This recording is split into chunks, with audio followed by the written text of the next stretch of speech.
हाय दोस्तों, मैं हूँ प्रीति पांडे और मैं आ गई हूँ अपने नेक्स्ट पॉडकास्ट को लेकर, जो कि एक एक्सटेंशन है। जो छूट गया उसे छोड़ दो, जो बाकी है वो काफ़ी है ना। हैरानी की बात यह है कि जो अनस्क्रिप्टेड पॉडकास्ट जो मेरा फेवरेट होता है, जिसमें मैं 1 सेकंड पहले नहीं जानती कि मैं क्या बोलने वाली हूँ, और उसका जो रिव्यू आता है ना, वो इतना पॉजिटिव आता है और बहुत लोगों से आता है। मैं उसको शायद ज़्यादा प्रमोट नहीं करती, कुछ नहीं करती, तो वो ज़्यादा लोगों तक पहुंच नहीं पाता है। पर जो भी क्वालिटी लोग हैं मेरी विसिनिटी में, जिनसे मैं ब्लेस्ड हूँ, उनका रिव्यू बहुत ही बढ़िया आता है। तो ऑन पब्लिक डिमांड मैं चाहती हूँ कि मैं थोड़ा सा और डेप्थ में जाऊँ। जैसे ही मुझे ख्याल आता है इस लाइन का, जो छूट गया उसे छोड़ दो, जो बाकी है वो काफ़ी है। इसका ख्याल मुझे सबसे ज़्यादा इसलिए आता है क्योंकि हम ना कहीं अटके पड़े हैं, हम कहीं ना कहीं फंसे पड़े हैं। छूटने का डर हमेशा उस चीज़ का रहता है जिसको हमने ज़ोर से पकड़ रखा है कि ये कहीं छूट ना जाए, और जबकि हमारी आत्मा को पता होता है शुरुआत से। मैं तो कहूँगी किसी इंसान की जब एंट्री भी नहीं होती ना आपकी लाइफ में, आपको पता होता है कि इसके साथ अंत कैसा होगा। जो यूनिवर्स का जो एक पावर होता है ना, वो हमारी अंतरात्मा की जो आवाज़ होती है, जो हम कहते हैं कि हमें पता है, तो हमें पता होता है कि कौन छूट जाएगा और कौन रह जाएगा। और फिर भी हम अपनी पूरी जोर लगा देते हैं कि हम उस इंसान को बस पकड़ लें, वो कहीं ना जाए। तो सबसे बड़ा फैक्टर क्या है कि वो क्यों छूट जाता है? मुझे जो लगता है कि बहुत ही स्पिरिचुअल है उसका फैक्टर, कि हम लोगों को पकड़ने नहीं आए हैं इस धरती पे। हमको एक ना एक दिन तो इस धरती से जाना है, और जितना हल्के होकर जाएं उतना बेहतर होगा। ये सबको पता है, इसमें कोई ज्ञानबाजी नहीं है, इसमें किसी को ज्ञान की ज़रूरत नहीं है, सबके पास ज्ञान है। पहला फैक्टर तो ये है कि ऐसा कोई भी इंसान हमारी हेल्थ के लिए घातक है जिस पे हम सब कुछ न्योछावर कर दें। लोगों का बहुत डिबेट है, लोग कहेंगे कि नहीं, ऐसा तो कोई होता ही नहीं है, ऐसा प्यार नहीं होता। नहीं होता है, होता है। आप डिसाइड नहीं कर सकते कि मैंने किस हद तक प्यार किया, राइट? हर इंसान के प्यार करने की क्षमता अलग होती है। एस्ट्रोलॉजी भी कहता है कि अगर आपका वीनस कंबस्ट है, जला हुआ है, तो आप उस हद तक प्यार नहीं कर पाएंगे। कुछ लोगों का वीनस का पोजीशन ऐसा है, या बाकी प्लैनेट का पोजीशन ऐसा है कि वो बेइंतहा मोहब्बत कर सकते हैं किसी से। तो ये एपिसोड उनके लिए है जो जिन्होंने किसी से बेइंतहा मोहब्बत किया, भले वो आपके पिता हो, बच्चा हो, बीवी हो, गर्लफ्रेंड हो, पति हो, जो भी हो, ठीक है। तो अगर आपने किसी से भी बेइंतहा मोहब्बत किया, तो सबसे पहले क्या होता है, we think care is like we have to be present in their life. मेरा उनकी ज़िंदगी में शामिल होना 24/7 बहुत ज़रूरी है। पर हम वो छूट जाता है हमसे, क्योंकि वो हमारी सेहत के लिए ज़रूरी नहीं होता, और हम एक ट्रैप में होते हैं। एक तरीके का वो एडिक्शन ही होता है। उस एडिक्शन में हमें कुछ नहीं दिखता, हमें सिर्फ वो इंसान दिखता है, और हम अपनी पूरी ज़िंदगी को सेंटर कर देते हैं उस इंसान के इर्द गिर्द। अब now how Karma bytes, Karma कैसे बाइट करता है? दो चीज़ है। क्या हम हर्ट नहीं हुए? बिल्कुल हम हर्ट होते हैं जब वो इंसान चला जाता है हमारी ज़िंदगी से, या केयर नहीं करता। क्या हमें दर्द हुआ वो फेक था? नहीं, पेन तो रियल था। क्या जो ट्रॉमा मिला झूठ से, फरेब से, इनकंसिस्टेंसी से, इनडिसिप्लिन से, किसी चीज़ से, डिजिटल ब्लॉकिंग से, मौत से, सेपरेशन से, क्या हमको पेन नहीं मिला? बिल्कुल पेन मिला, ट्रॉमा मिला, सब कुछ मिला। तो कर्मा का मैंने जिक्र क्यों किया कि आगे वो इंसान जाता है और वो इस प्यार का कद्र नहीं कर पाता, राइट, जो उसको मिला होता है। क्योंकि ये एडिक्शन हमारे लिए था, बुरा हमारे लिए था। आपके लिए तो भाई बल्ले बल्ले थी, आपकी तो आरती उतर रही थी, आपका तो वो कहते हैं ना, सेंसेक्स बढ़ गया था, कहाँ ही पहुंच गया था, गोल्ड का भाव चढ़ गया था। तो आपके लिए तो हेल्दी था कि कोई भी आपकी आरती उतार रहा है। अब आपने वो ठुकरा दिया, अब आप आगे गए, अब आप कार्मिक सर्कल में घुसे और आप कहीं ना कहीं ज़रूर फंसेंगे और अटकेंगे, उसमें कोई दो राय नहीं है। ठीक है, मैं नहीं बोल रही कि आपको उस ट्रैप में रह जाना चाहिए था। If you felt it was a trap, और if you felt oh my god too much sugar, too much love, बहुत प्यार था, मैं तो डायबिटिक हो जाता या हो जाती, कोई भी लड़की लड़का, कोई भी, बिल्ली तोता मैना, एनीबडी, राइट? तो अगर आपको ऐसा लगता है कि आप ट्रैप में थे, तो आप उसको ब्यूटीफुली हैंडल करना ज़रूरी है। धड़ाक से दरवाज़ा किसी के मुंह पे बंद करेंगे तो आपको, जैसे आप बड़प्पन दिखाते हैं ना पूरी दुनिया में कि जी मैं तो बहुत सोफिस्टिकेटेड हूँ, या मैं तो बहुत तमीज़ से बात करती हूँ, मेरी आवाज़ तो कभी ऊंची नहीं होती, मैंने तो आज तक कभी किसी से बहस ही नहीं की, और यू नो एट्सेट्रा एट्सेट्रा, है ना, मेरी तो कभी किसी से तू तड़ाका भी नहीं हुआ, मैंने तो कभी नज़र उठा के किसी को नहीं देखा। तो ये जो प्राणी है ना, ये सबसे ज़्यादा ये करते हुए पाए गए हैं। जो हम कहते हैं एक शब्द में झटक देना, झटक जो आप ये देते हैं ना, ये दूसरे के मेंटल हेल्थ के लिए ठीक नहीं है। और क्या वो जुनून तक जो पहुंचा, वो पागल था जो पहुंचा? पागल नहीं था। आपने उसमें बराबर सप्लाई किया है, वक्त रहते, हर थोड़े इंटरवल में ना अपने, वो कहते हैं ना जब हम यज्ञ करते हैं या हवन करते हैं, स्वाहा स्वाहा, तो आपने वक्त रहते बराबर, जब जब आपको लगा कि जैसे आपको कभी इमोशनल सेटबैक मिला, तो आपको इमोशनल सपोर्ट कहाँ से मिला? उसी इंसान ने दिया। जब आपको तारीफ सुनने का मन किया, उसी इंसान ने तारीफ की। जब आपको मन किया कि कोई अनकंडीशनली आके सर दबा दे, उस इंसान ने दबाया। जब आपको लगा अनकंडीशनली बिना बोले वो इंसान मेरी आरती उतार दे, उस इंसान ने किया। तो आपने क्या किया? आपने जैसे हवन में बैठे हुए हर थोड़ी देर में घी डालते हैं, आपने डाला। और जब आपको लगा कि अब नहीं चाहिए, आपने झटक दिया। ठीक है, ये आपके साइड की स्टोरी हो गई। अब ये दूसरे साइड की स्टोरी जो मैं बता रही हूँ कि जो छूट गया। अब ये इंसान छूट गया हमसे, चला गया, ठीक है, या जा रहा है या वॉटएवर। विशफुल थिंकिंग करने की जरूरत नहीं है।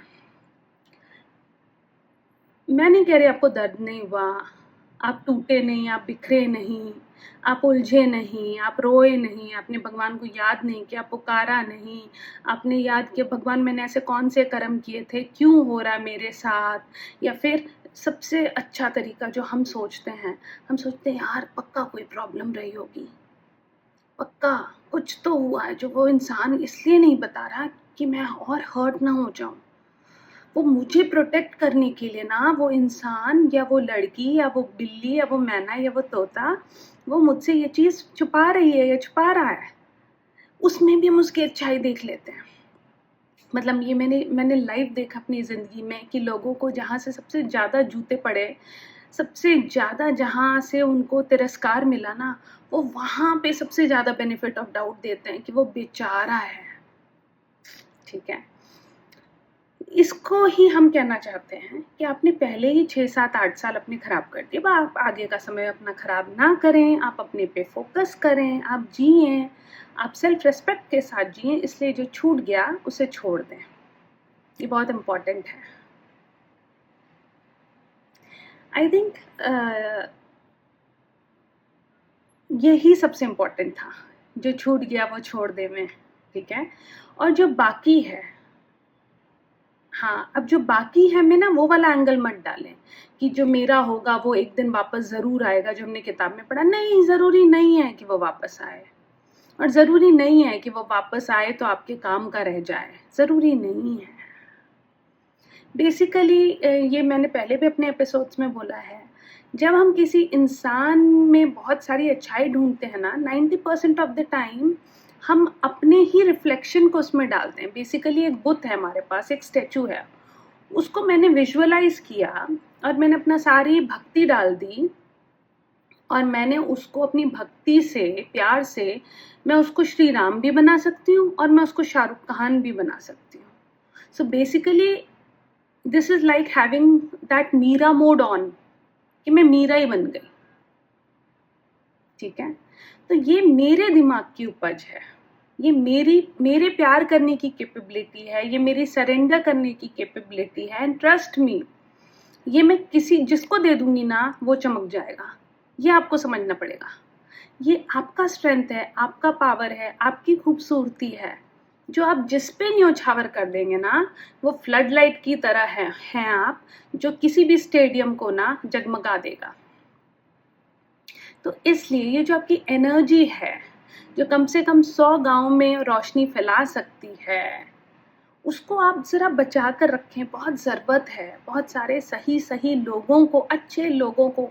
मतलब पता, मैं हर बार हैरान रह जाती हूँ कि जब लोग मुझे कहते हैं ना कि बहुत मतलबी लोग हैं, घोर कलयुग है। मैं खुद भी कहती हूँ, मैं डिनाई नहीं करती, मैं खुद भी कहती हूँ कि बहुत घोर कलयुग के खराब लोग हैं। बट यूनिवर्स ने ना मुझे इतने अच्छे लोगों से मिलवाया, इतने अनकंडीशनल लोगों से मिलवाया, जिनसे शायद मैं मैक्सिमम, जो अगर मेरे वो दोस्त ये पॉडकास्ट देखे, मैक्सिमम से तो मैं मिली नहीं हूँ कभी फेस टू फेस। जो मेरे लिए पता नहीं लास्ट कितने साल से खड़े हो जाते हैं 1 सेकेंड में,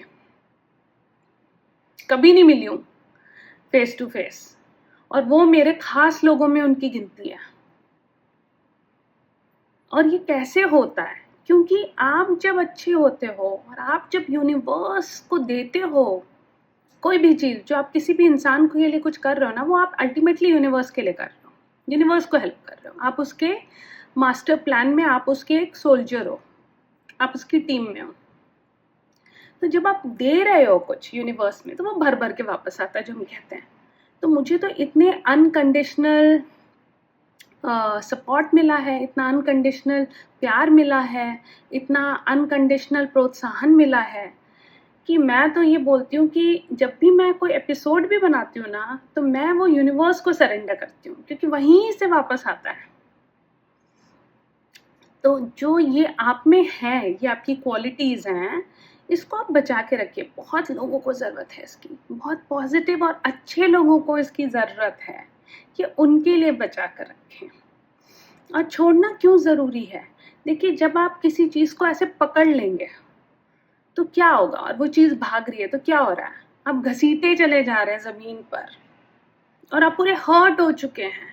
अंदर से तो आप टूट चुके हैं, बाहर से भी खून बह रहा है, स्किन कट गया है।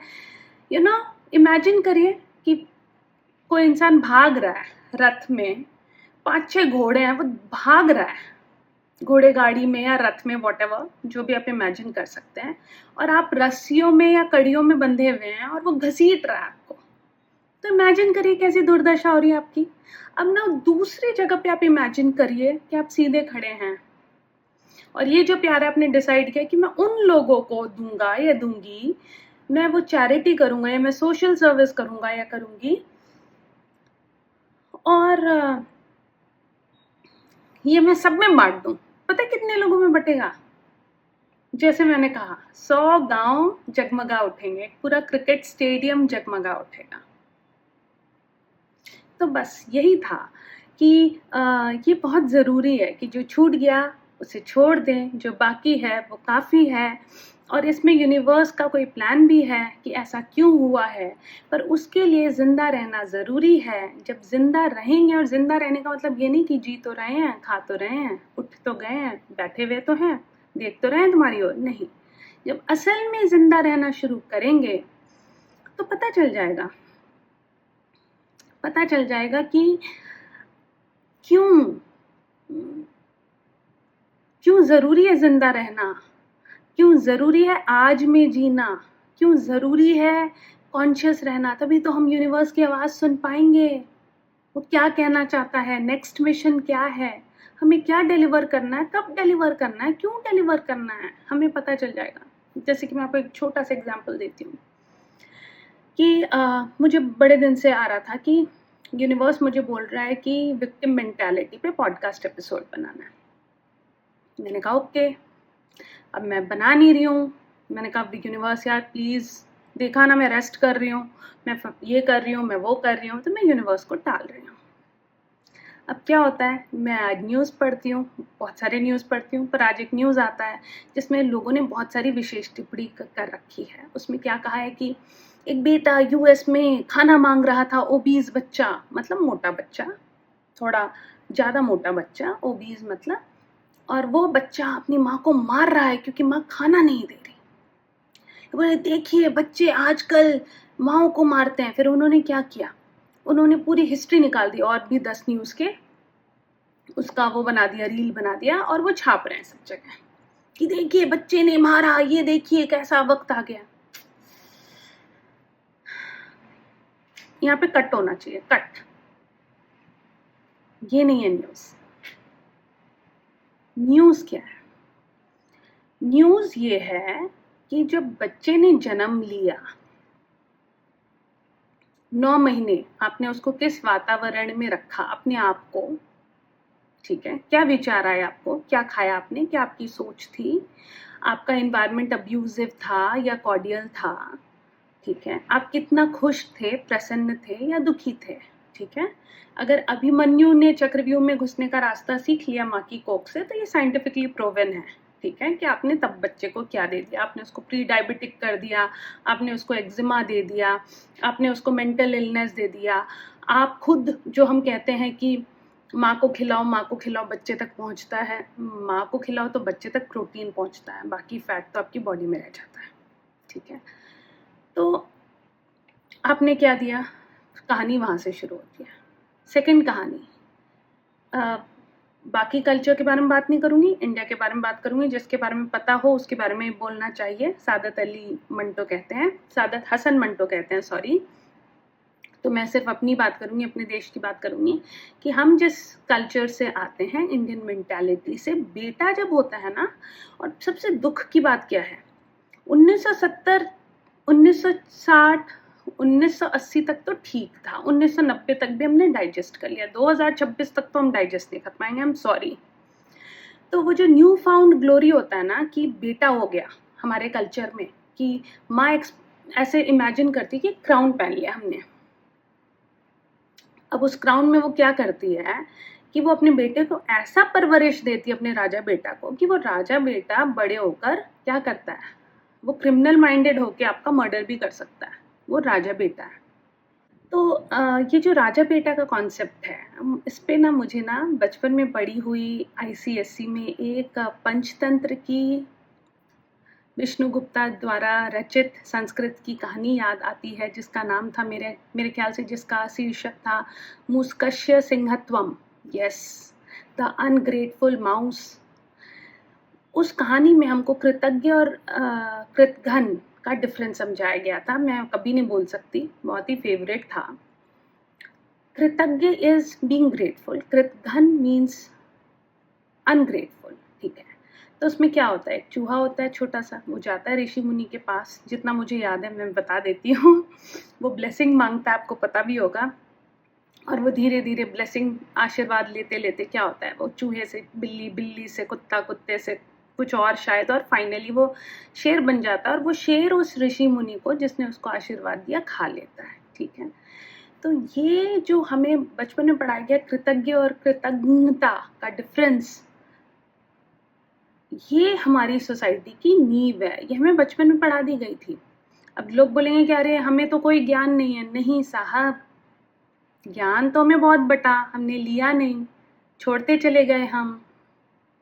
कहते हैं ना, समझने वाले समझ गए, जो ना समझे वो अनाड़ी हैं। अब यही स्टोरी है बच्चे और माँ के या पेरेंट्स की। कहीं तो हमारी सोसाइटी में क्या हो रहा है कि हम अपने बच्चों की परवरिश ऐसा कर रहे हैं कि वो बड़े होकर हमारा गला काट दे रहे हैं, और गला काटना न्यूज़ नहीं है, क्योंकि मैं काउंसलिंग साइकोलॉजिस्ट हूँ। चले जाइए, शुरुआत कहाँ से हुई थी, सीखा क्या, उस एनवायरनमेंट में उस बच्चे ने क्या देखा। और मेरे ये 11th-12th की स्टोरी है कि जब मैं ना 11th-12th में थी तो मैंने सुना था कि एक फैमिली है, मतलब मेरा एक क्लासमेट था जिसकी फैमिली में उसके पापा मारते थे उसकी माँ को, और फिर जब उसका बड़ा भाई बड़ा हुआ तो वो भी मारने लगा अपनी माँ को, और ये जो छोटा वाला था जो हमारी क्लास में था वो अपनी माँ को बचाता था, ठीक है। तो हमेशा राम श्याम और राम घनश्याम होते हैं, और चॉइस हमेशा आपके पास होता है कि आपको उस पावर को यूज़ करना है या मिसयूज़ करना है। ठीक है, एक तो ये एंगल हो गया। दूसरा जो मैंने अपने जो छूट गया उसे छोड़ दो में 2-4 इंसिडेंट्स का ज़िक्र किया है न्यूज़ का। उसमें मेरे ख्याल से मैंने राजा, एक्चुअली वो राजा बेटा से मुझे वो राजा वाला मेघालय वाला या मिज़ोरम वाला जो भी था वो केस मुझे याद आ जाता है कि अब जब राजा चला गया तो वेलकम बैक राजा हो रहा है, क्योंकि 11 महीने बाद राजा का जन्म हुआ। जो वो मर्डर केस था, हनीमून मर्डर केस के नाम से जो फेमस हुआ। मैं बस ये बोलना चाहती हूँ कि जो अगेन मैं इंडियन कल्चर की बात करूँगी, जिसके बारे में पता हो, इंडियन कल्चर में ये राजा, एक तो राजा बेटा हो गया, तो राजा बेटा को बिगाड़ा किसने? ऑफ कोर्स माँ बाप के प्यार ने बिगाड़ दिया। अब ये अगर राजा बेटा सोचो शिष्टाचारी है, ठीक है, तो ये राजा बेटा बड़ा होता है, अब वो इतना शिष्टाचारी है, इतना सीधा है कि वो बिकने के लिए तैयार है। बिकना ही कहेंगे, दहेज जब आप ले रहे हैं, जब आप बोली लगा रहे हैं, तो आप बेच रहे हैं ना अपने बेटे को। अब आपने अपने बेटे को तैयार कर लिया बेचने के लिए। अब ये जो राजा था वो क्या था? अगर उसकी शक्ल कोई भी बेवकूफ़ से बेवकूफ़ इंसान देख लें तो बोलेगा हाय कितना सीधा बच्चा था यार, इतना गोरा प्यारा सुंदर सा बच्चा। मतलब बड़ा था पर बचपन से तो आप देख ही रहे होंगे कि अच्छा इंसान है। अब उसको आपने जहाँ सबसे ज़्यादा बोली लगी बेच दिया। कोई भी अंधा उस जिसने मर्डर किया उसको देख के बोल देगा कि ना, it is not about beauty doesn't make you look beautiful. आप सुंदर तब नहीं लगते जब आपका ना नाक नक्श सुंदर होता है। जब तक आपके अंदर से पॉजिटिव वाइब्रेशंस नहीं आ रहे, आपकी एनर्जी अच्छी नहीं है, आप जो बोल रहे हैं आप वो मीन नहीं करते, आप सुंदर नहीं लग सकते। तो अगर आपने नोटिस किया हो वो लड़की सुंदर नहीं लग रही है, ठीक है, क्योंकि आपके मन में बहुत कुछ चल रहा है। वो द्वंद्व युद्ध के वजह से आपका चेहरा ग्लो नहीं कर पा रहा, ठीक है। वो भी बेचारी प्रेशर में, उसको भी राजा से शादी नहीं करनी थी।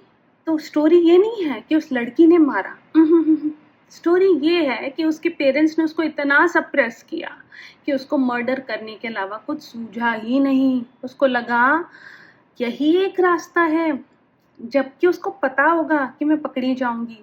आप समझ रहे हैं कितना प्रेशर क्रिएट होता है दोनों साइड से। और क्या अब ये जो राजा बेटा अपनी भाई के, मतलब भाभी को जो बेटा हुआ है, वो कह रहे कि राजा रिटर्न्स, तो क्या राजा रिटर्न हो गया? Is it that convenient?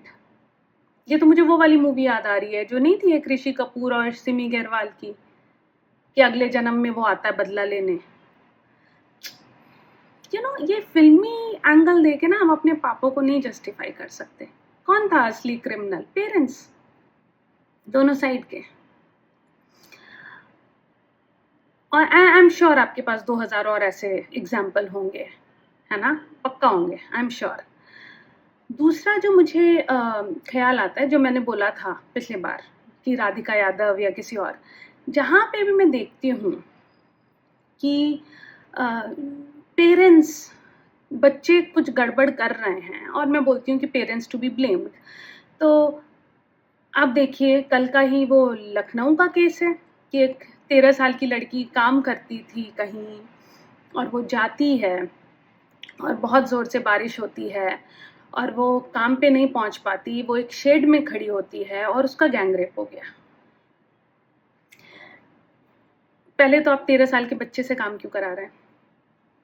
और मुझे हैरानी होती है कि जब मैंने 8th स्टैंडर्ड में इकोनॉमिक्स ली, मेरा जो फर्स्ट क्लास था इकोनॉमिक्स का, डिमांड एंड सप्लाई, मैं कभी नहीं भूलती अपने क्लासेस को। लोग मार्क्स स्कोर करने के लिए पढ़ते थे, मैं घुस जाती थी। तो मुझे अभी तक याद है वो चैप्टर जिसमें ना बहुत अच्छे से पढ़ाया गया हमें कि ना जितने बच्चे उतना इनकम, वो ना बहुत गहराई से घुस गया मेरे अंदर कि देखिए ये जो हम इतने बच्चे कर रहे हैं और 13 साल में उनका आधार कार्ड और वो सब चेंज करके उनको नौकरी कराने लगते हैं और फिर उनका गैंग रेप हो जाता है। ओ माय गॉड, किसको ब्लेम करना चाहिए? पेरेंट्स को ब्लेम नहीं करना चाहिए, 13 साल के बच्चे को करना चाहिए ना। मतलब इतना दुखद है ये सारे न्यूज़। और इसीलिए मैं ये बोलना चाहती हूँ कि जो मेरा ये एपिसोड शुरू हुआ था जो छूट गया, उसका जो स्टार्टिंग लाइन था वो क्या था, मैं उस पर भी गौर फरमाना चाहूँगी कि जब हम बहुत कुछ अचीव करना चाहते हैं लाइफ में और हम अपने आप को खुद को छोटा पाते हैं, यस, तो क्या होता है कि छोटा कैसे पाते हैं? जो औरतें हैं, अगर सारी औरतें जागरूक हो जाएं, बिहार क्यों जागरूक नहीं हो पाया? पहले सिक्योरिटी रीजंस की वजह से, क्योंकि बिहार सेफ नहीं था, लोगों ने औरतों को पढ़ने के लिए बाहर नहीं भेजा। जिस स्टेट में औरतें मूर्ख रह गई, एक्सपोजर नहीं मिला, मूर्ख as an exposure, it has nothing to do with intelligence, they might be the most intelligent person on this earth, सबसे ज़्यादा बुद्धिजीवी हो सकती हैं वो, पर उनको एक्सपोजर नहीं मिला दीन दुनिया का, राइट? तो बिहार आज तक सफ़र कर रहे हैं। तो जब जब देश की औरतों की ये कंडीशनिंग होती है कि शादी करके गए हो और अर्थी उठेगी उस ससुराल से, और मुझे, जब मैंने राधिका यादव का जिक्र भी किया कि क्या वो माँ को सीटी की आवाज़ नहीं सुनाई दी?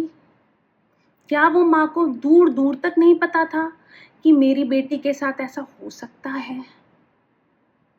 या जब मैंने वो वाला केस पढ़ा थोड़े दिन पहले, आर्मी ऑफिसर, एक डैड है जिसने, पापा हैं, बीवी मर चुकी थी और वो कितने सालों तक अपनी बेटी का रेप करता रहा। क्या दुनिया में किसी को नहीं पता चला था कि ये इंसान ऐसा कर सकता है? आस पड़ोस, माँ बाप, बहन भाई, किसी को नहीं पता था कि ये कुछ ऐसा कर गुजर सकता है या कुछ तो गड़बड़ हो सकता है? पता होगा ना, मुझे लगता है पता होगा। और फिर जब ये वाला केस सुना मैंने कि एक डिसेबल्ड बेटी है और उसके पापा ने उसका रेप किया काफ़ी बार और फिर उसकी माँ ने जाके रिपोर्ट कराया, आपने एफआईआर रिपोर्ट कर दिया, बट बीइंग अ बीवी आपको अपने पति के नज़र और एक्शंस का कुछ भी नहीं आइडिया कि वो क्या कर सकता है और वो क्या नहीं कर सकता, पता होगा, राइट? तो सबसे ज़्यादा मैं ब्लेम करती हूँ ना यूनिवर्स में किसी को, तो माँ और बीवी को। मैं खुद एक माँ हूँ और खुद एक बीवी हूँ। माँ और बीवी को क्यों ब्लेम करती हूँ? क्योंकि कहते हैं ना, जो पावर दुर्गा में है ना वो शिव में नहीं है। दुर्गा में एक अलग पावर है, काली में एक अलग पावर है, पार्वती में अलग पावर है, सरस्वती में अलग पावर है, लक्ष्मी में अलग पावर है। जो पावर और सिक्स सेंस हमें दिया गया ना, हम पूरे यूनिवर्स को बदल सकते हैं, पर हम उसको यूज ही नहीं करना चाहते भाई। हम अबला नारी बन के रहना चाहते हैं। हम अपनी आंखों के सामने कबाड़ मचते हुए देखते हैं पर हम बोलते नहीं हैं, अपने घर की शांति के लिए। और ये चीज़ मुझे बोलने में बहुत खुशी है कि जब मैं सुदीप्तो सेन जैसे डायरेक्टर का इंटरव्यू ले रही हूँ, and it was so impromptu, कि कोई प्रिपरेशन नहीं है, उस इंसान को पता भी नहीं है मैं पता नहीं क्या पूछने वाली हूँ, और फिर भी जब मैं वो किचन पॉलिटिक्स की बात करती हूँ, मैंने सपने में भी नहीं सोचा था कि वो इतनी गहराई में उसको लेंगे, मुझे मूर्ख नहीं समझेंगे और वो इतनी गहराई में उसका जवाब देंगे। तो अगर आपने मिस कर दिया ना ये वाला पार्ट, और मैं इसका रील ज़रूर बनाऊंगी, वो आप ज़रूर देखें कि औरतें किचन में पॉलिटिक्स कर सकती हैं, सब समझ सकती हैं, सबको शतरंज के प्यादों की तरह हिला सकती हैं, पर सही वक्त में, रेप होने के बाद आवाज़ उठा रहे हो भाई साहब, रेप होने के पहले आवाज़ उठाना चाहिए था ना। डिवोर्स लेना बुरा है, पर घर में रेप या मर्डर हो जाए तो चलता है? कैसा है, क्या चल रहा है भाई? तो ये था जो छूट गया उसे छोड़ दो।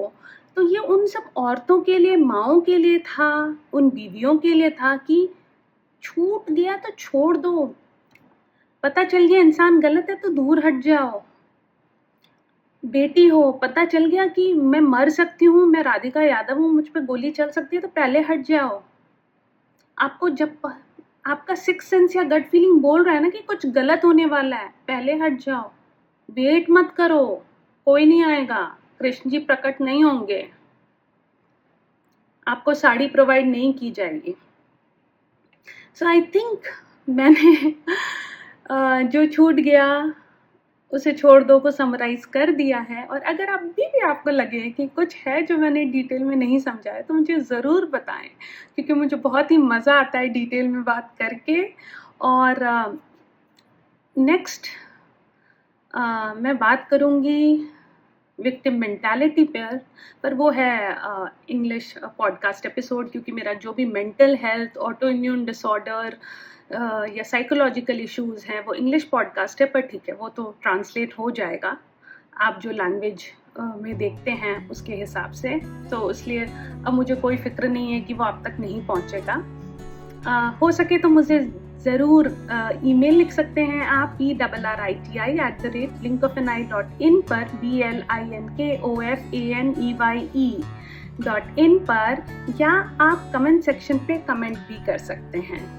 मैं आपके मैसेजेस का और आपके इनपुट्स का बेसब्री से इंतज़ार करूँगी। Thank you so much.